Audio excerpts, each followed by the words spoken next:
Let's see. There we go. Okay, I also wanted to,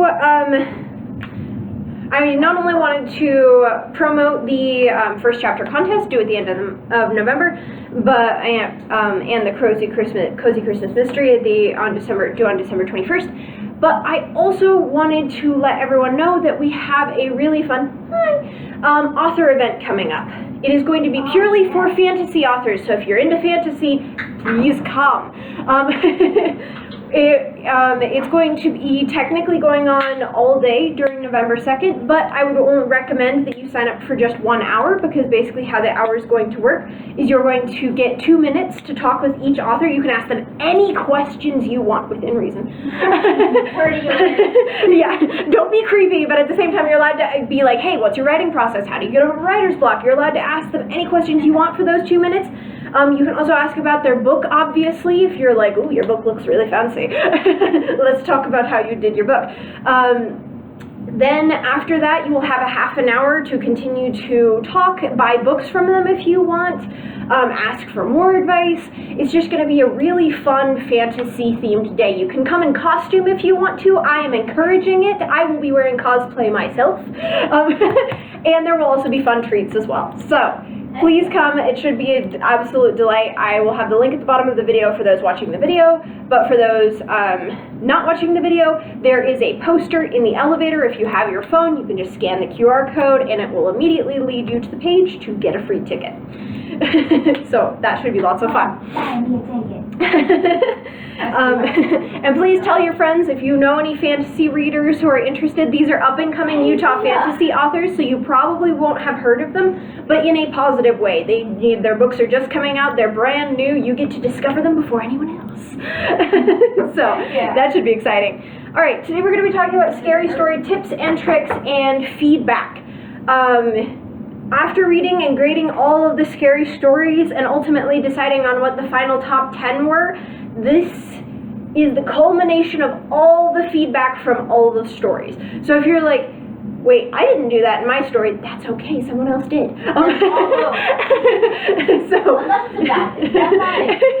So that being said, with these scary story tips and tricks, this is just to help everyone in the best way possible. Since I wasn't allowed to give feedback on anything, this is my way of giving feedback. Oh, thank you. Thank you. That's why I'm trying to do it in video format. I just won't mention any names or who did what or anything. I'm just going to say generally, this is a thing I noticed, and these are things with points. So, you did this, shame on you. Yeah, no, not doing that. So, first of all, the Scary Story Contest is graded differently than my contest. My contests have 10 different categories that you get graded on. There's only 7 categories for the Scary Story Contest. The first one is originality, aka you didn't just steal the idea very blatantly from Frankenstein. The beginning that hooks the reader. Now, typically some people grade the first paragraph because of the fact that I had 148 entries to try and grade. I only did the first sentence.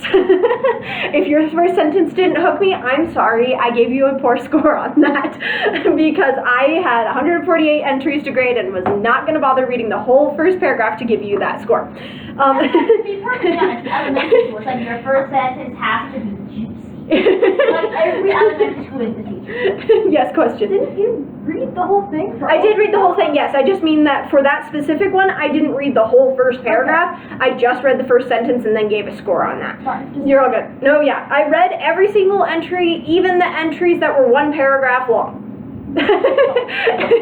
And the ones that were actually over the word count. Because there were actually several that were over the word count and disqualified. But I read the whole thing of those anyway. So. Yes, I always do my due diligence even on the ones that get disqualified because I personally believe they all deserve a thorough read. That being said, there's also plot development / pacing. Now, plot development and pacing are 2 different categories in my grading system. They're not in the horror grading system. They are 1 category. Pacing is how well it feels it delivered on the plot. The plot itself is, oh, did it make sense or was I just like, it's obviously so-and-so. It is so-and-so. Was I not surprised at all? It was him, exactly. Was it very transparent as a plot? Whereas pacing is like, did you just rush through the plot at full speed, or was it like, oh, I moved through the plot at a good pace. Character development and dialogue are one category. They are different categories in mine as well. So as a result, if your dialogue suffered, your score suffered, even if your character was fantastic, unfortunately, and vice versa. Setting/atmosphere. This one was the one that people struggled with the most. White Room Syndrome was huge this contest. White Room Syndrome is when you forget to describe the setting because of the fact that you're just so invested in the story that you're like, and they're in a giant graveyard. And it's like, okay, is it an old graveyard? Is it a new graveyard? Is it creepy? Is it fall? Is it winter? Like, just saying, exactly, like, is it, what type of graveyard is it? I need more than just graveyard. Some people didn't even put graveyard. Some people were just like, I'm here. And I'm like, where's here? So White Room Syndrome is the lack of setting. Then there's conflict resolution/conclusion. Oftentimes this also suffered the most because of the whole word count issue. Because of the fact that it was a 1,200 word limit this year, a lot of people were like going really fantastically in the beginning, and then towards the end they were like, oh crap, I'm out of words. And understandably it was rough. I don't blame you all for struggling with that. That's gonna happen. Last one is writing quality/writing mechanics. This is basically all of the above, as well as grammar, spelling, all those kinds of basic nice things. And also were the sentences confusing, too wordy, those kinds of things. Then there are a few bonus points you can actually earn in this contest. I do not have such bonus points in my contest because I already have so many individual categories. The only one that's bonus points for my contest is the art. That you can get bonus points for the art, but aside from that, nah. I don't hand out bonus points like this. Yes, if you do an original artwork piece with your stuff, I will give you up to 5 bonus points. I say up to 5 because of the fact that obviously if you draw a stick figure and say, I'm Henry, I'm not going to give you that many points. Also, if I can tell it's done by AI art, you are automatically disqualified. And yes, I can tell. Nice. Anyway. But with the Scary Story contest, effective use of humor is 1 extra point. If your story was humorous, you got an extra point. Illustrations that enhance the story, aka an original piece of artwork, that is up to 2 points. For some of them I only gave 1 because of the fact that the illustration either didn't make sense or was clearly done by AI. Then the last thing is something that surprised, delighted, or impressed you. That point is going to be the hardest one to achieve, especially with my other 2 graders. For me, I was just like, if I smiled once during your story, I'll give you those 2 points. Whereas with my other 2 graders, they're like, you have to earn this surprise and delight one. Like, they almost never gave it out. So just please know that if you don't earn that point, that's not because you're bad, that's because they're being stingy with that specific category. Anyway. That being said, that equals a total of 40 maximum points if you got the humor point, the illustrations point, the surprise point, and a 5 in every single category for the Scary Story contest. Moving forward, I'm going to discuss what are some things that got people docked points in all of those categories for the Scary Story contest, so hopefully y'all can improve and do better in the future. Again, if you didn't do this, that's okay. I'm making this video for everyone who entered. Period. So you may not relate to some of these at all. Alright, I'm also going to need to mark these off with a pen as I go because I have a lot to say. Alright. First of all is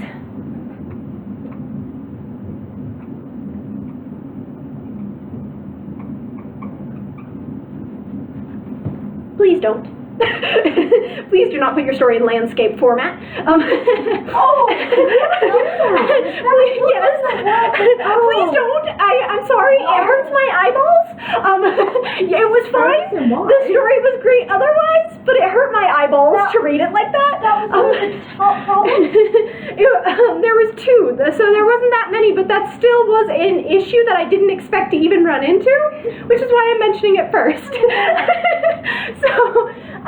Yes, please don't do landscape format. If there's something wrong with your printer, then I'm sorry. If you're watching this video and there's something wrong with your printer, I'm sorry. Your printer's possessed. Fix it, please. But don't, otherwise, if it was intentional, please do not put it in landscape format. This is begging for the judges to literally just be like, irked starting out, and you don't want your judge to start out grumpy. You want them to start out reading your story and go, ooh, that's intriguing, not, I'm already grumpy and I haven't even read a single word. That's not good. Not gonna give you more points. It might even get you less just because they're starting out grumpy already.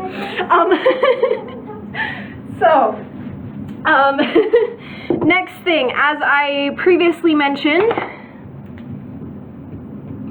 I'm gonna define this. I can spell, I'm tired. Here we go. You can spell on Friday, I can see your Okay. What does original art mean?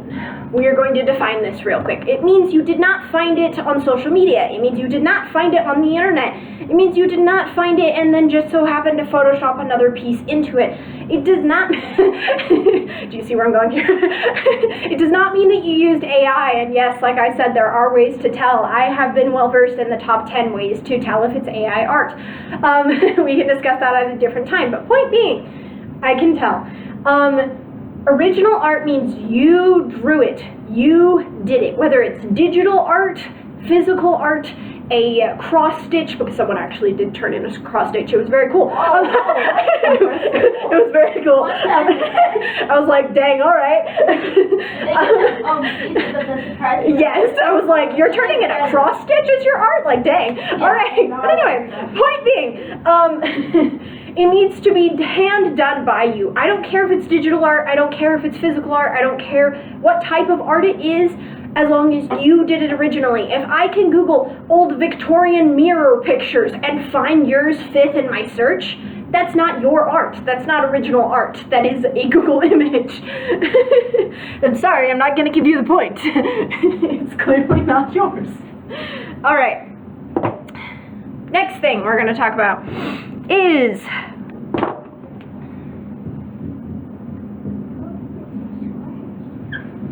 telling versus tactile telling versus showing. I know I've done this about a dozen times, but there were way too many stories that were a great concept. Like, I'm talking, whoa, that was scary. But then they were like, and then I got chased down by the scary guy. And I'm like, that's no longer scary.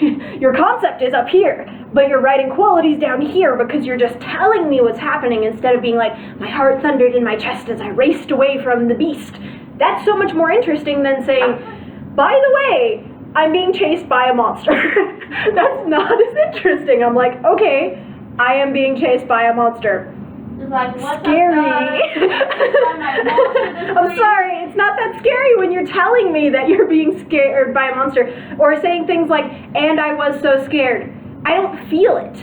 I need to feel the empathy for the character, and if the reader can't feel the empathy if they can't feel what it's like. What does it feel like to be chased by this monster? And even if you told it tactfully and said, I was so scared, even more scared than the one time when the bully had come up to me in class and threatened to punch me in the face. That's telling you how he's feeling, but it's telling in a tactful way that makes you still feel it in your gut, and you can relate to it. So if you're going to tell tactfully. Tell in a way that gives us more to the story instead of just saying, I am scared.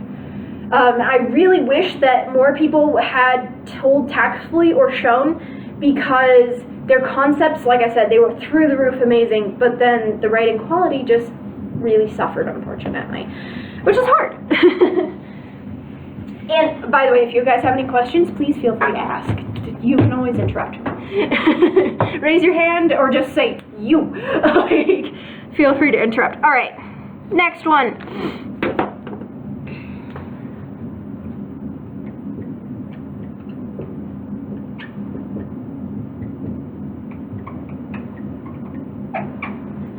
Please don't. Either say I screamed or ah, not both. Not necessary. If you're going ah, that's fine. If you're going I screamed, that's fine. But saying ah, I screamed when you have 1,200 words, you just wasted 2 extra words or 1 extra word, depending on which you decide to delete. Exactly, which could have been used for setting description, which could have been using for character description. Exactly. There's so many other things those words can be used for. And beyond that, when you say, ah, I screamed, it sounds kind of childish. It doesn't sound as high level as we're looking for. We're looking for people who are not redundant, and unfortunately this is incredibly redundant. Yours, it would be the equivalent of saying the orange sky was orange. And we're like, cool. You said that twice, why? It's fine if you did this, but just know that you did get docked points in the writing quality category if you did, because of the fact that it's just not good quality writing. One or the other is fine, but both is just not necessary. All right. Next is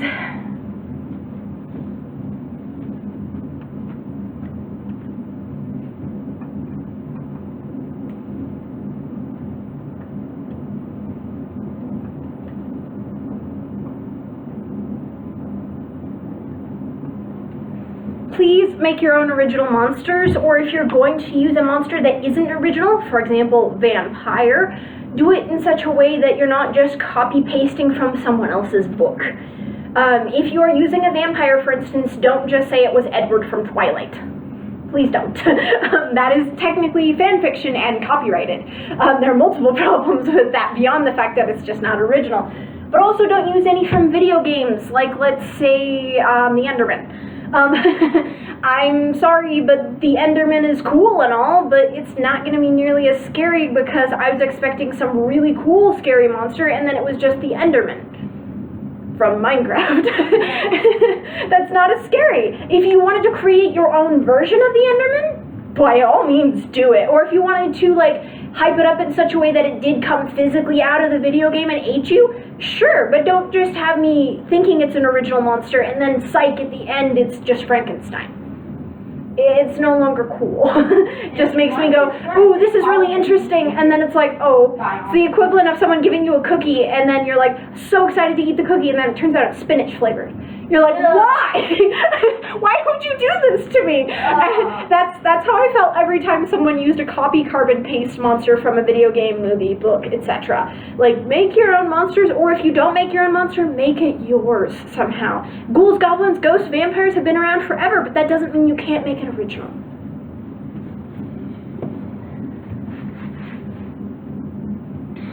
All right.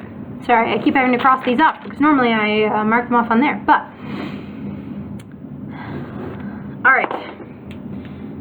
Now, this one is pretty obvious, but again, I ran into it so many times that I feel I need to talk about it irregardless. Dialogue always goes in quotations.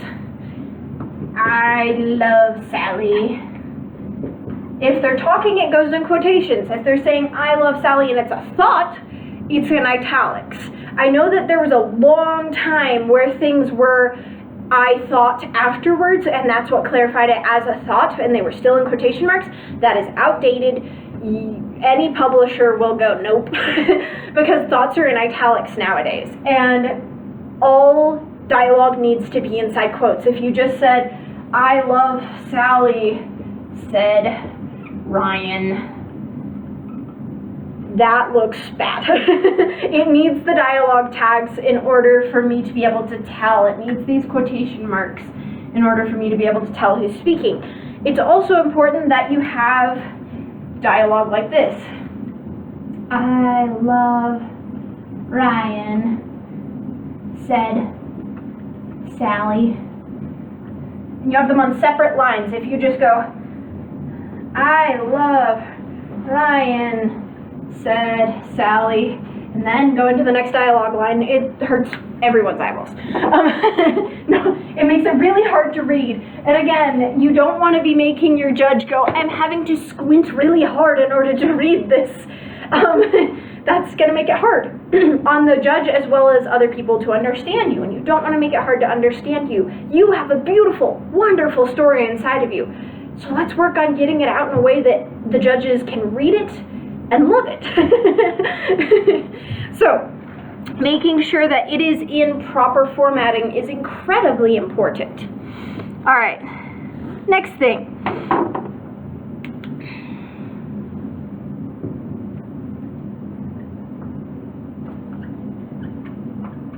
All right, using exact numbers. Unless your character is Sherlock, you do not want to do this. it just makes the judge really, really frustrated because it looks like a math problem. And then we're also wondering why you have so many numbers if the character doesn't care about numbers. If they're a mathematician, if they're a detective, that makes sense. But I don't know about you. I don't think it took me exactly 7 minutes to walk up the stairs. And if I am thinking that, I'm probably a detective, a mathematician, or something else. If I'm just saying there's exactly 7 minutes to walk up the stairs, why? There's got to be a reason. And if there's not a reason, it's just kind of, like I said, it feels math problem-y. It takes 7 minutes to walk up the stairs and 3 minutes to walk to the desk. How many minutes total does Jan take to get to the desk? That's going to be obnoxious. Whereas if it's Sherlockian and you're saying it took him exactly 7 minutes to get up the stairs, which means he had to have taken the back stairwells because it took 28 minutes.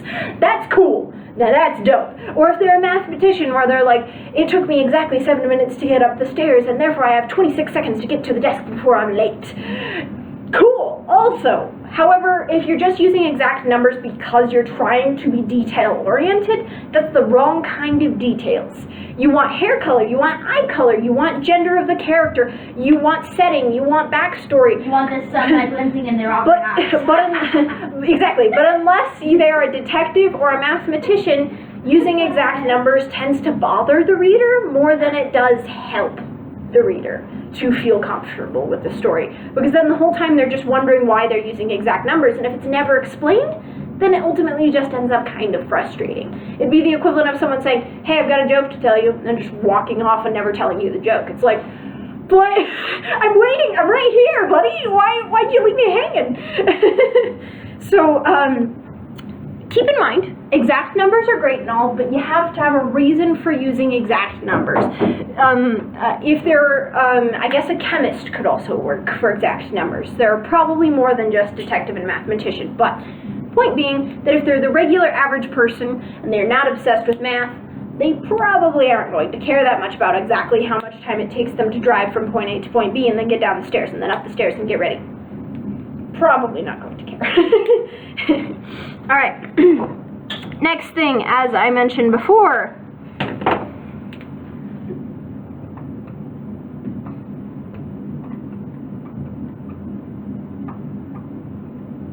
gender/character name needs to be known by the end of the first page. If I do not know your character's gender or name by the end of the first page, I'm sitting here going, they're a slime blob. I can't picture their face. I can't picture or alternatively, I picture it wrong and then you psych me out in the next page. That's also a problem. If I'm going, oh, they're totally a dude, and then all of a sudden you're like, psych, their name's Alyssa and they're a woman, and I'm like, oh.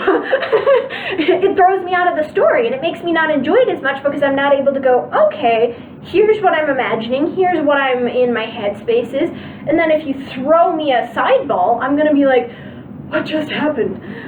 Especially in third person. Gender and character name are super easy to put in third person. If you're not putting in character name and gender for third person, that's a problem. If you're purposely trying to leave it vague because, for instance, it's from the villain's point of view or something like that, that makes sense, but even then you should at least know the gender, even if you don't know their name. However, if they are the main character and they're like talking to their best friend and you still haven't mentioned their name or their gender by the end of the first paragraph, we have a problem. The end of the page is the absolute longest you can go without mentioning gender and name. It doesn't matter if they are a she, he, they, them, trans, as long as it's mentioned, it needs to be mentioned, otherwise the reader will feel lost, and that's frustrating. Yes? How do you mention gender if it's first person? If it's first person? Are you saying the main character's gender? Because I'm assuming other people it's easier. Okay, so with first person mentioning gender, I would highly recommend having someone else in the scene. For example, being like, come on, dude, catch up. Or like, hey, Sally, catch up. In which case, I can assume it's either girl in Sally case or guy in the dude case. Okay, But if there's not someone else in the scene, I would highly recommend giving some other sort of gender cue. Like, for example, they're wearing a dress, or and I know that guys can wear dresses. I'm not saying they can't, but I'm saying that generally people will assume they're a girl. So if that's what you're going for, that's a good way to tell.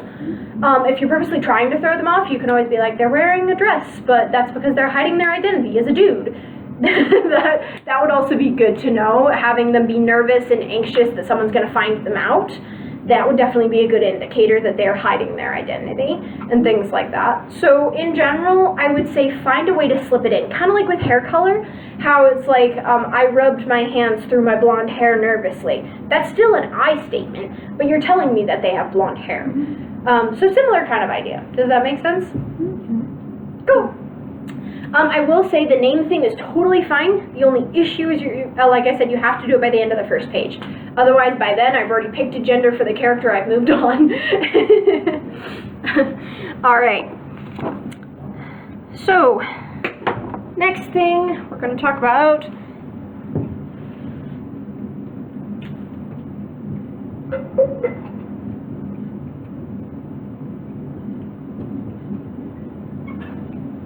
significant time skips. Now, if you're saying like an hour or two, that's not significant. When I'm saying significant, I mean like 20 years later.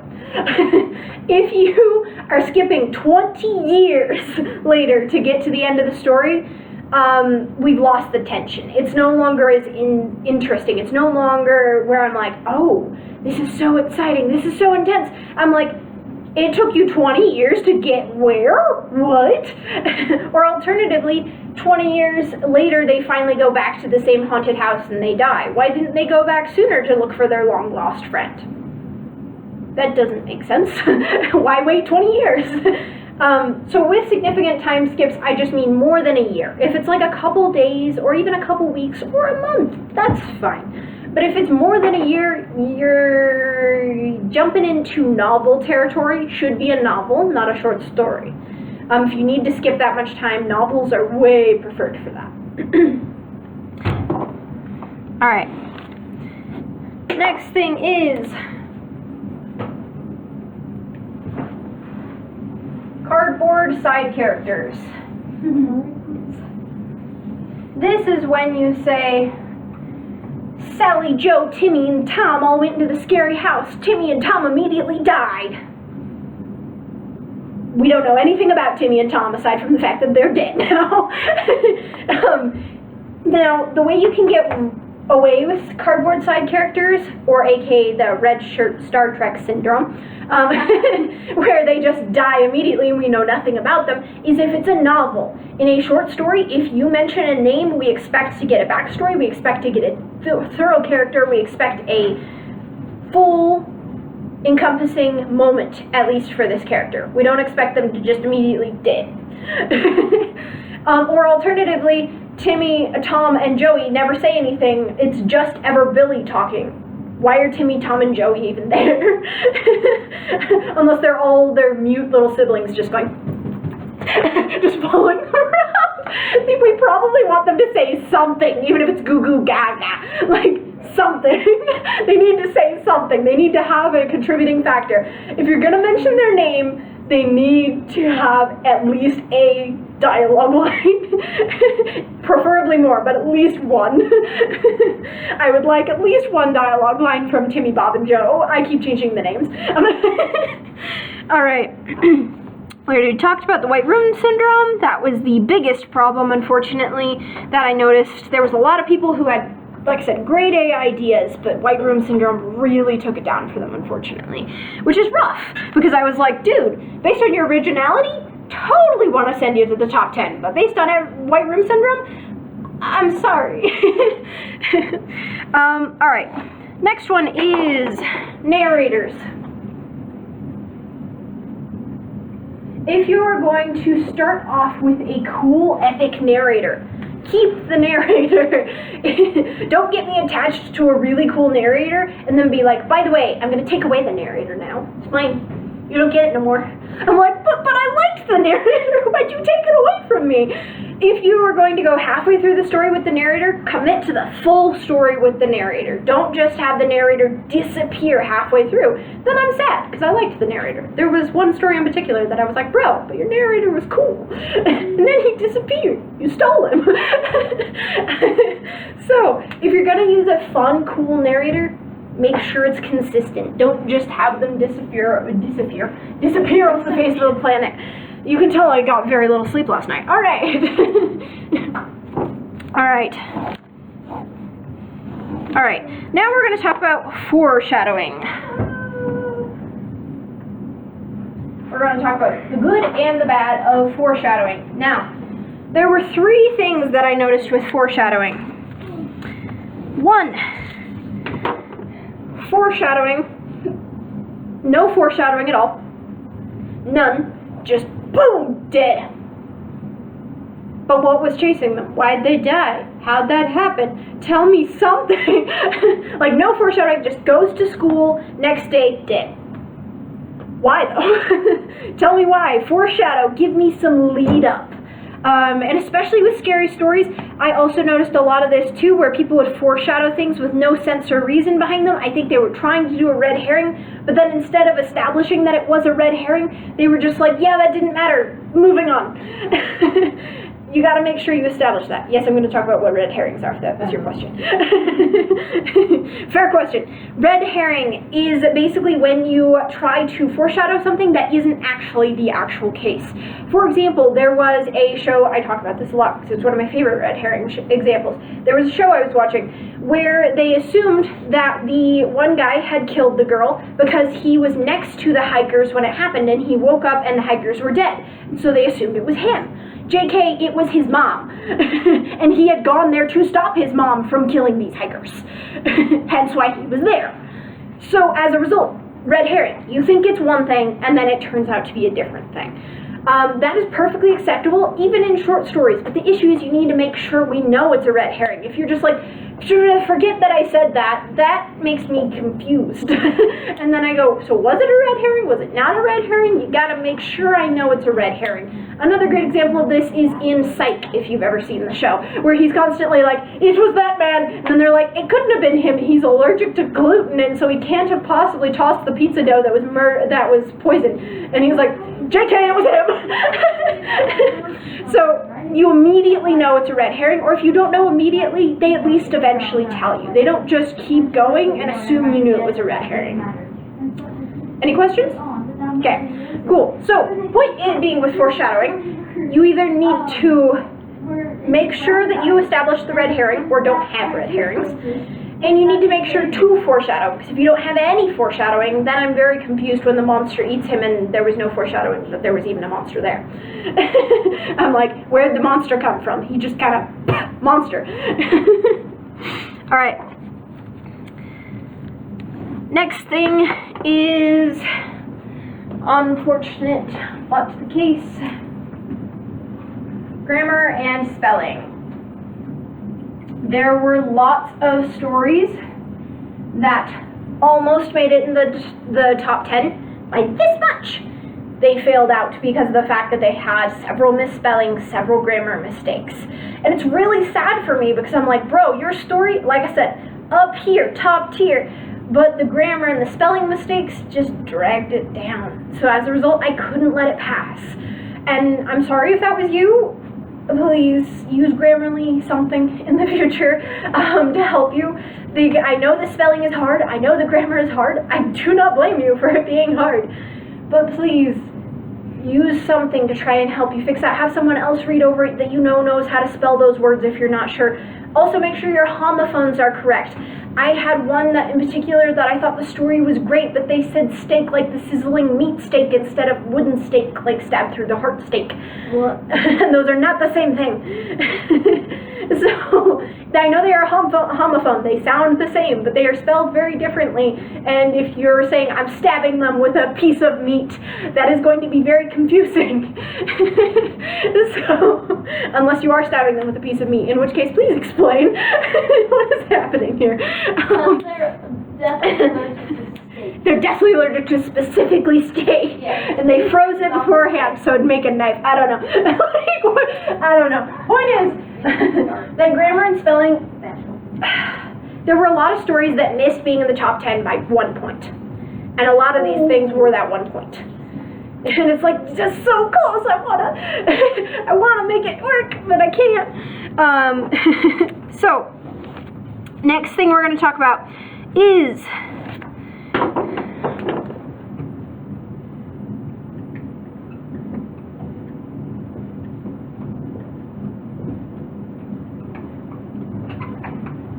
switching point of view is fine. When I say switching person, I mean third to first. So if you're gonna switch, make sure A, it's clear why you're switching, and it's clear what purpose it has for switching in the story. If you're just going first person to third person for no apparent reason, my brain hurts, and I want to know why we're switching. Also, tense changing, where you start in past tense and then you suddenly go to present tense. That's also a problem. Or alternatively, if you switch between both in the middle of a sentence, that also unfortunately is going to get you docked points. It hurts because, like I said, there's so many good ones that just tiny mistakes, itty bitty little mistakes that I want to be like, but just fix it and then I can give it better points. So, if you are going to switch tenses, you got to make it clear why. For example, if you're doing a journal entry, that makes sense, but you got to make clear that we're switching into the journal entry. Or if you're switching person, you got to make clear why. For example, in Michael Vey, he goes from first person when it's Michael to third person when it's someone else. But if it's first person and third person and it's the same person, why? I need some sort of reason, otherwise it just feels like lazy writing. Even if it was meant to be something mind-blowingly cool, stylistic-wise, if I don't get it, then it's no longer cool, unfortunately. It's kind of like when you do an inside joke in your novel and you're like, I find it hilarious, and everyone else isn't laughing. It's because they don't understand the inside joke. Let them in on the inside joke so I can understand it. I want to know, man. I want to laugh. I want to understand. I want to be like, ooh, that was so cool, instead of being like, I don't get it. All right. Okay. Now, because it's scary stories specifically, we're going to talk about where your fear is. Now, this might sound weird, but invoking fear in your character does not mean your reader will be scared.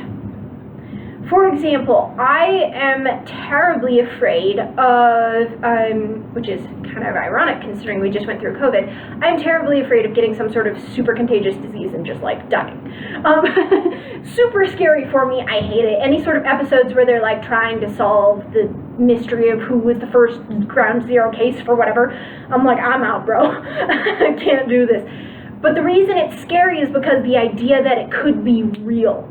If you are creating a sense of fear that probably will never happen, that's where the problem lies. It no longer feels scary to the reader because the reader's going, sure, it's scary for them, but it's not scary for me. For instance, there was one story that I was reading that was absolutely fantastic, and it was kind of an action thriller almost. But the problem is the character was super scared because of what they were going through. I was not. I was like, oh, that would be scary if I was in that situation, but I'm not, and I won't be. What makes a story scary, even if it's fantasy about goblins, ghouls, and vampires, is the fact that a vampire attack could theoretically happen to you. You gotta make the reader believe that it could theoretically happen to them, instead of just saying, oh yeah, this happened to this specific person, so it'll probably never happen to you. It's like, well, I'm no longer scared then if it's never gonna happen to me. So, even if you are doing like some sort of like virus case, for instance, make sure that you do not set it in modern days, or if you do set it in modern days, have it be like the police are just starting to figure out this virus or whatever, and the CDC is locking everything down in this specific state or whatever. But if you're saying, oh yeah, it's happening right now, I'm like, well, it's not happening right now. So I'm automatically less scared because it's not happening. So that is something to take into consideration. Just because the character's afraid doesn't mean the reader's afraid. What will make your reader afraid that this will happen to them? What will make them go, oh shoot, what if this happened to me? Instead of just going, I'm sorry that happened to the character, that sucks. What's going to push them over the edge? And it could be a lot of different things depending on what you're writing. For instance, there was one that I absolutely really enjoyed. I think he's still in the top 10 running. I don't know where he's going to place though for the adult category. Vampire Hunter. Very cool story. However, what made it scary was the fact that there was this lady walking home from work in the dark, and she got freaking attacked by a vampire, and I'm sitting here like, as a lady who walks out of my workplace to the car in the dark, That is very relatable and therefore very scary. So you gotta have something they can connect it to that makes them relate it to their real life and to feeling like it's something that could happen to them. All right. So, hold on.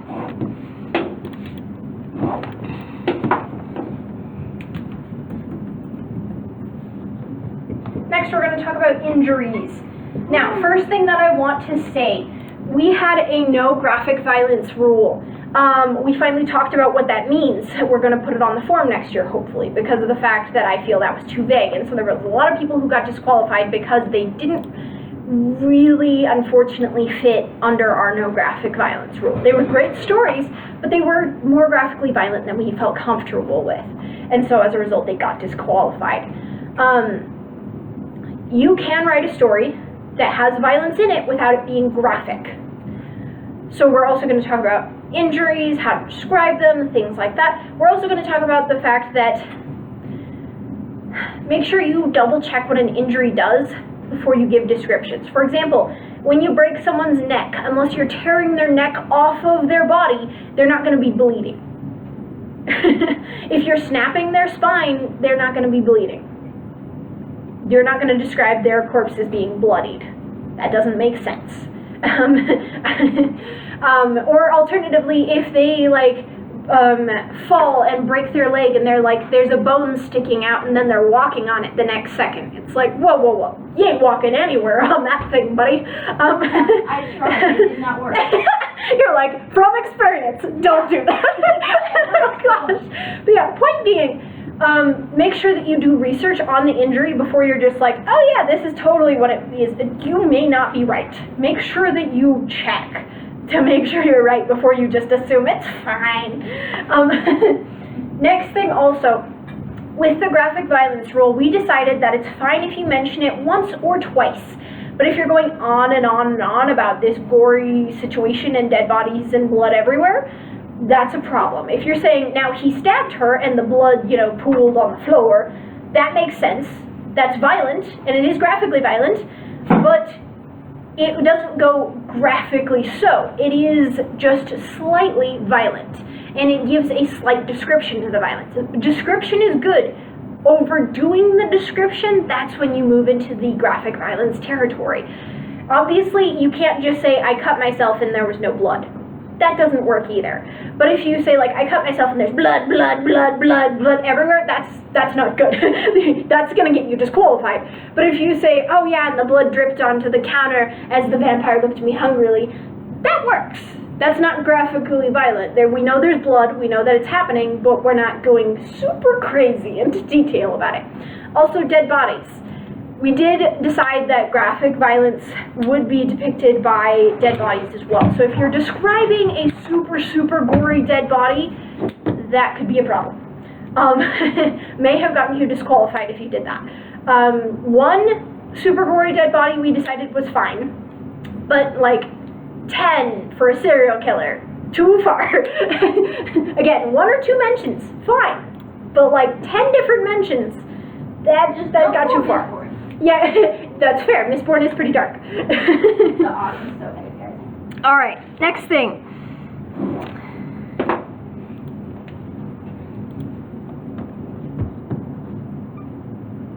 Things that make you ask why in a bad way. For example, they're 6 years old and there's no one else in the house.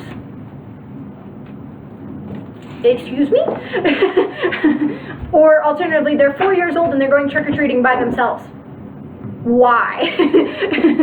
Again, if you explain it and you're like, for instance, the little girl was going trick-or-treating by herself because of the fact that one of the other friend's parents was supposed to be chaperoning and they're not. Okay, that makes sense. Or alternatively, if the older sister was supposed to be watching them and she's totally flirting with the hot jock guy, that also makes sense. But if I'm going, wait, what is happening? And you don't explain it, that's going to be a problem. Thank you for coming. Bye. So it's important that you explain why if there's confusing things. Or if they're all alone in the house. Why are they all alone in the house? Where are their parents? Why have their parents not come to check on them? Why are they not worried that their parents haven't come to check on them? You know, give me a reason why I should not be concerned for the safety of this child. There was many a situation where I'm like, I know you're trying to be scary because it's children, but also, why are these children all alone in the woods? Tell me why. Even if it's just they ran away because they were dumb, I'm okay with that, but tell me that, please. Otherwise, I'm wanting to call child services on fictional parents. Wish I could, can't. So, next thing that we're going to discuss is Now they don't exist. flashbacks. Wait, maybe Peter wanna. Never mind. So, flashbacks are totally fine. However, the issue that you're going to run into is if you do too many flashbacks, then we forget what's happening in the present. And then or alternatively, if there is a flashback, it needs to have some sort of relevancy. You shouldn't just be like, and I flashback to when I ate a muffin with my mother. Why? You're being tortured. Why are we imagining muffins with your mom while you're being tortured? That seems bad. And he tasted, So you gotta have an explanation. You gotta have like it hit a nerve that made him taste muffins in his brain, or alternatively, like he's trying to choke him with a muffin. I don't know. But point is, it needs to make sense. You can't just have it be like flashback for no apparent reason. It's like, okay, why is this important to the story? All right, next thing.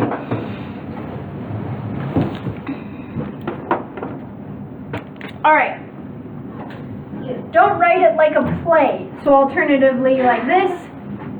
Jerry, what was that? Timmy, IDK, bro. Like, that is a play formatting. You shouldn't be doing that in your story. That is not the correct formatting. All right. Or alternatively, switching it. IDK, bro, Timmy.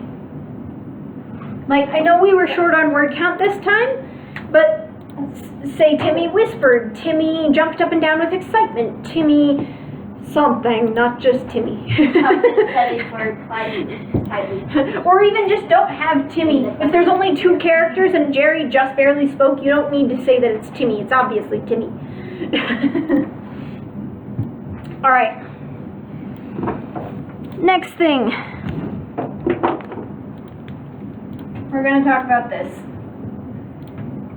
The most debated word in all of the English language, whether or not to use the word said. Oh my god. So, there's nothing wrong with using the word said. True. However, if you use the word said and then you have an action tag and you are short on words, you are just wasting words. If you're saying, I said and then brushed a hand through my hair, you can just say, I brushed a hand through my hair. That's an action tag indicating that you said it while brushing the hand through your hair. You don't need I said while brushing my hand through my hair. Too many things. Some people prefer that, some people even like that. But if you're short on word count, said does not need to be anywhere near your manuscript. Said is a good fallback, but it should not be the only word you use. It should also be supplemented. If you say said for one, use whispered for another. Use excitedly shouted for another. I don't care. But just don't say said after every word. Matilda said, Jonathan said, Matilda said, Jonathan said. After every single line of dialogue is going to make your reader completely and utterly frustrated. Said is not bad, but it is not the only word that exists for dialogue tags. All right. Last few things. We're almost there.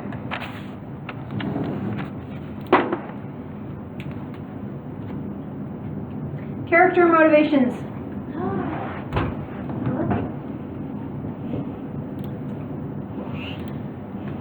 If the character is deathly scared of spiders, they're not going to go pick up a spider in the next paragraph and be fine with it. And if they are, that is a character motivation issue.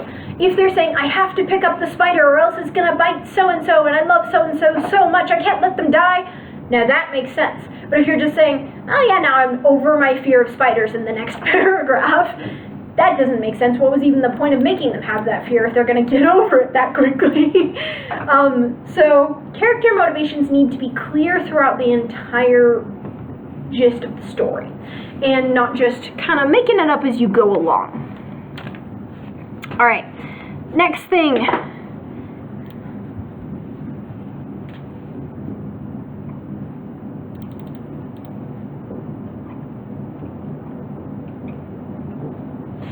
Don't use more than 2 fonts, please. It hurts my eyes. I'm glad you guys are feeling creative. I'm glad you guys want to be creative, but unless you're doing a children's book, it hurts my eyeballs. Please don't. Most people prefer 2 fonts. Even with selling and advertising, you'll probably notice good advertisements typically don't have more than 2 fonts. That is because of the fact that if you start getting to 3, 4, 5, 6, 7 fonts, all of a sudden our eyes go, too much. And we're going blinded light by the sunlight of so many fonts. So if you're going to use more than 1 font, use 2 fonts maximum. I shouldn't need a guidebook to tell you which font you're using for which character when. That's going to hurt, unfortunately. It's going to be hard. It's going to be hard to read. And again, you don't want to make it too hard for your reader to read it. That's just rough. All right. Last few things. Now, we kind of already talked about this, but we're going to talk about it a little more. Don't set it in your hometown in present day, if it's not a real thing.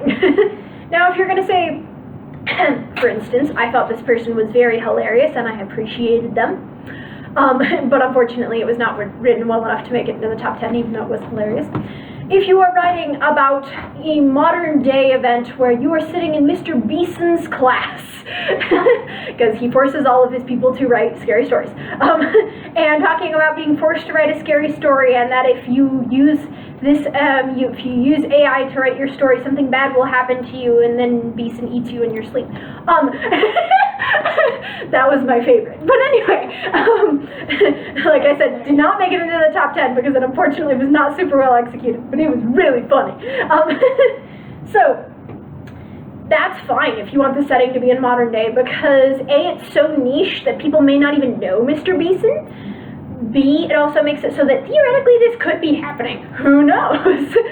However, if you're going to say, there is this legend in American Fork about this specific monster. No, there's not. It immediately breaks you out of the illusion and makes you go, I'm no longer interested in this story because it's not actually real, and no, it's not real. Yes? What if there actually is a legend in your hometown? Totally go for it. If there is an actual real legend or event or scary place in your hometown, use it. Absolutely. But if you're making up a legend that isn't real, then it throws your character out, your reader out of the story, because your character's enduring something that isn't actually there. It'd be the equivalent of saying, there's this super scary mansion outside of the American Fork Library. No, there's not. There's just frankly not. I'm no longer scared because it's not there.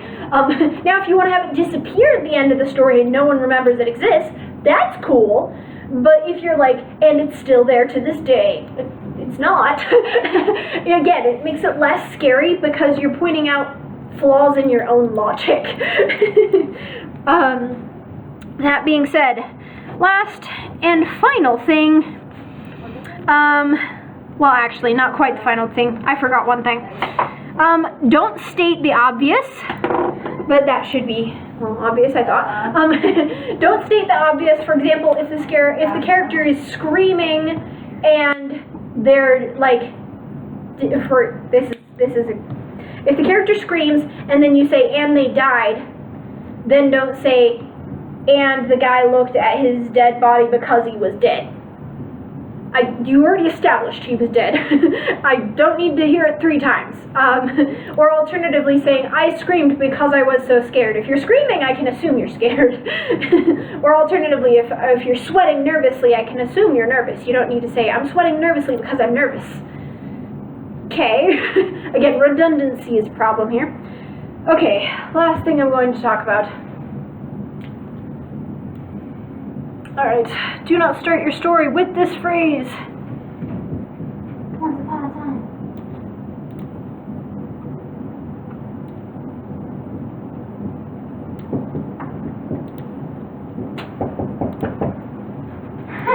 read 17 stories start with this. That's a lot.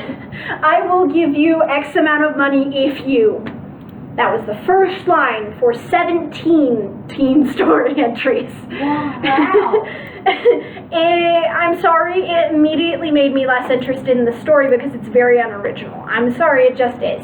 I know that there's a lot of scary stories that start that way, but most of them don't start that way. They get you slowly into the story, and then they have someone make a bet. And even then, that's a very unoriginal point at this point. So if you want high originality points, don't use this phrase, please. It also makes it so that the only motivation for the character to stay in there is money, and how much do they actually care about money? That's going to be important, because if they're staying in the scary haunted house and they're like, I'm about to die, but I have to stay inside for that 50 bucks. No! Get out! Unless you are literally so poor and this $50 is going to save your life because you owe money to a drug dealer that's going to kill you anyway, then get out! So it also creates poor character motivation, because your character's only motivation is to get the money, and then if the money isn't super valuable to them anyway, why stay? So, in general, this phrase, just know if you use it, I will immediately dock you 1 full point. I'm sorry, I can't stand this line anymore. I can't do it. It hurts me. So, that is the end of my scary story feedback / tips and tricks. Does anyone have any specific questions regarding scary story stuff, feedback, tips and tricks, etc.? No? Okay, cool. Then I will turn off the video. Reminder, for those of you watching the video, to check the link below if you are interested in the fantasy author event that we are going to have on November 2nd. And for those of you who are in person, like I said, the poster is in the elevator. It's a big, huge one. You can't miss it. It's blue with a wizard on it. You just scan the QR code in the corner and you'll immediately be taken to the website. If you can't find it, let me know. I am more than happy to send you the link.